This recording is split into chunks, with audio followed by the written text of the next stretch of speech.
I have to have a very disciplined lifestyle. Otherwise, my skin does not look like this all the time. My face was red.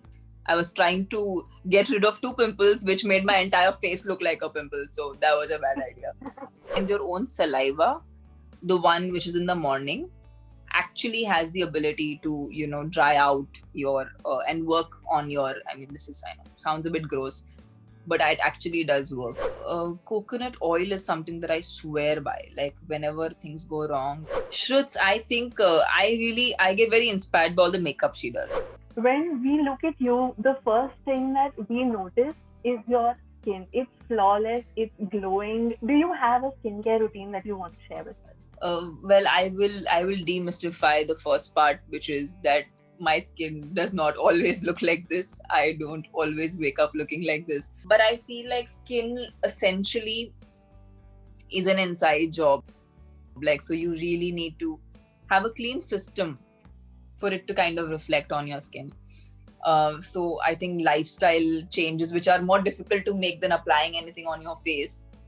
But if you can achieve that, simple lifestyle changes like eating balanced food and sleeping. There was this one time I was shooting very, very hectically, and I went to my nutritionist, and I have under eye bags. What do I do? I have to shoot. I have to look a certain way. He's like, you have to sleep. I'm like, but I can't sleep. Tell me something else. He's like, there's nothing else you can do. Just go and sleep. But you know what the problem is? These things, there is no actual solution for it. Like I can tell you hacks, but there are more basic problems. I mean, there are more basic things that you need to sort before you can go to those hacks. Yeah. So I think that if you generally have a more balanced and a more, like, I have to have a very disciplined lifestyle. Otherwise, my skin does not look like this all the time. Are you more of a skincare or a makeup person? Skincare. I think when your skin is good, naturally, even the slightest amount of makeup looks nice. You can put all the makeup in the world, but you can't really, there's no substitute for, skin that's just, either dehydrated or, burnt out with, just constant exhaustion. So I feel like those things you really can't hide with. I mean, you can to an extent conceal it, but not really completely hide it with makeup. So, if I had to ask you what the weirdest thing that you have applied on your face is, what would you tell me? No, I think the strangest thing I think that I've applied is not even strange. I think it's just like, that earth clay kind of thing with apple cider vinegar. Yeah, I think that is pretty weird because I don't know how I got convinced into putting that on my face, because my face was red. I was trying to get rid of two pimples, which made my entire face look like a pimple. So that was a bad idea. So, speaking of pimples, are you one of those people who, when they get pimples, you just let it be and let it go on its own, or you poke it and put toothpaste on it or something like that? So when I was younger, I used to really fiddle with it. I used to always bake my pimples, and then I realized that doesn't work. So I stopped,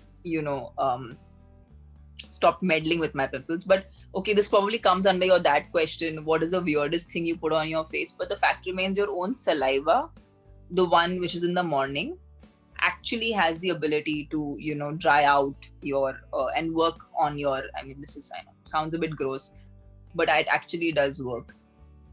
So there have been many times when I've not wanted to apply, medication. But I would only like to tell this to a lot of young girls out there, is that if you have a skin issue which is recurring, it's very important to take medical help.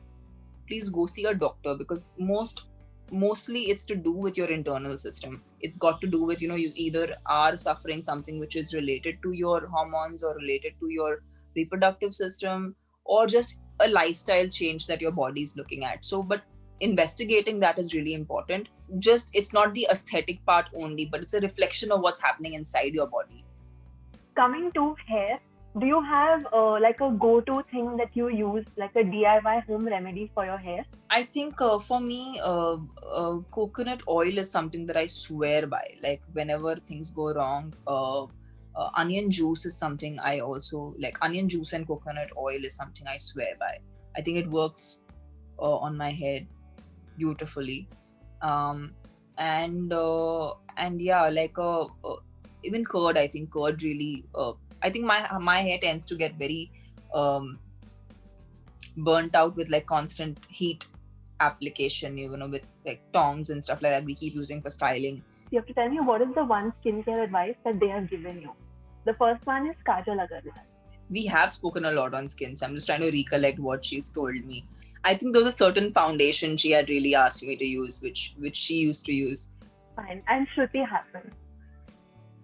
Shruts, I think I get very inspired by all the makeup she does. I mean, more than skin. She is someone who's very diligent. She has a very strong night care routine. Yeah, so I think that is something we speak about. Like night care is the most important thing in her life in terms of skincare that I have seen, because she has a bunch of like things she does and it really works. So she looks flawless. Like when you see her, like she's beautiful. Yeah. All right. Thank you so much for this. It was lovely speaking with you. Thank you. Same here. And thank you. Yeah.